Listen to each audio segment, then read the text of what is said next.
अस्सलाम वालेकुम। पंजाब असम्बली में कल जो कुछ हुआ वो सियासी तारीख का बदतरीन दिन था।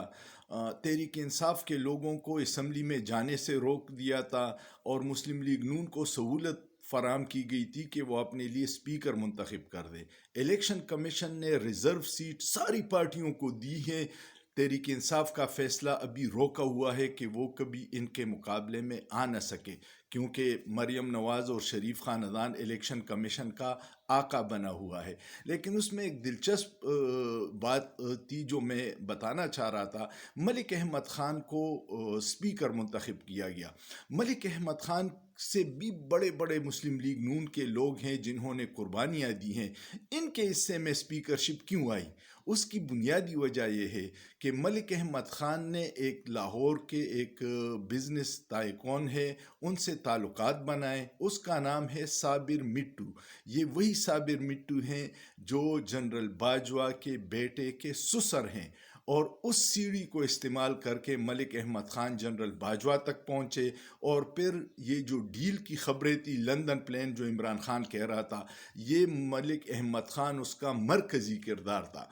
मलिक अहमद ख़ान ने शरीफ ख़ानदान और जनरल बाजवा की डील करवाई थी, और रिजीम चेंज के बाद जो तबाही आई, उसका जो पस पर्दा किरदार जनरल बाजवा था, जो अब सब एतराफ़ कर रहे हैं, मौलाना ने भी कहा है और सब लोग जानते हैं। तो मलिक अहमद ख़ान को उन खिदमात की वजह से इनाम मिला है कि उसने जनरल बाजवा और शरीफ ख़ानदान की डील की। जनरल बाजवा ने सहूलतकारी की, मियाँ नवाज़ शरीफ को अदालतों पे प्रेशर डाल के 50 रुपए के स्टाम्प पे मुल्क से भगाने की, और फिर PDM बनाने का आइडिया भी उनका था। फिर तहरीक इंसाफ के मेंबरान को तोड़ना, तहरीक अदम एतमाद लाना, ये सारा सिलसिला उस डील के बाद शुरू हुआ था जो मलिक अहमद ख़ान ने साबिर मिट्टू के ज़रिए जनरल बाजवा तक पहुंच के ये मुल्क की तबाही की बुनियाद रखी थी। इसलिए उनको इनाम में ये कुछ मिला है। मैंने कहा आपको बता दूं कि मलिक अहमद ख़ान को खिदमात, ये इतनी बड़ी सीट पंजाब की क्यों मिली। बदकिस्मती है। देखिए, जो मुल्क के ख़िलाफ़ साजिश करते हैं, जो जमहूरी हुकूमत के ख़िलाफ़ साजिश करते हैं, वो इनामात पाते हैं, और जो सियासी कारकुन हैं वो कड्डे लाइन हैं।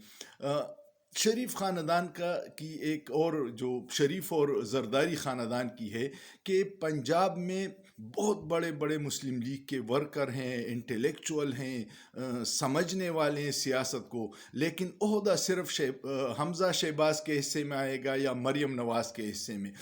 ख़ानदान के बाहर ये कलीदी ओहदे किसी को नहीं देते, क्योंकि उनको डर होता है कि अगर दूसरे की कारकर्दगी हो गई तो फिर हमें कोई पूछेगा नहीं। और इनकी कारकर्दगी तो कुछ नहीं है, ना अहलिया ही ना अहलिया है। मरियम नवाज़ ने क्या किया है? सिर्फ मियाँ नवाज़ शरीफ साहब की बेटी है, बाकी तो वो न पढ़ी लिखी है जिस तरह वो क्लेम करती है, न उसने कोई कारनामा किया है, न उसने कोई कौम की खिदमत की है। सिर्फ इस वजह से उनको वज़ीर आला नामज़द किया गया है कि वो मियाँ नवाज़ शरीफ की बेटी है।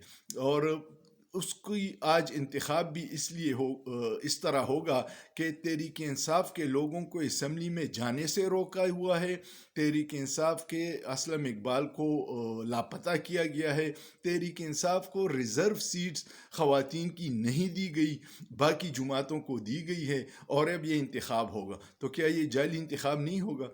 इसीलिए तो हम कहते हैं, जब तक हकीकी अवामी हिमायत याफ्ता उम्मीदवार असम्बली में नहीं आएंगे, आपके मसाइल या अवाम के मसाइल या मुल्क के मसाइल न हल होंगे, न मुल्क आगे बढ़ेगा।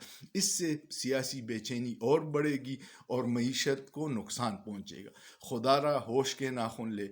हम सब मुहिब वतन पाकिस्तानी हैं। कुछ लोगों को दीवार से लगा के और कुछ चोरों लुटेरे डाकुओं को मुसल्लत करके आप अगर कोई नए पाकिस्तान की बुनियाद रख रहे हैं, तो ये आपकी ख़याम ख्याली है।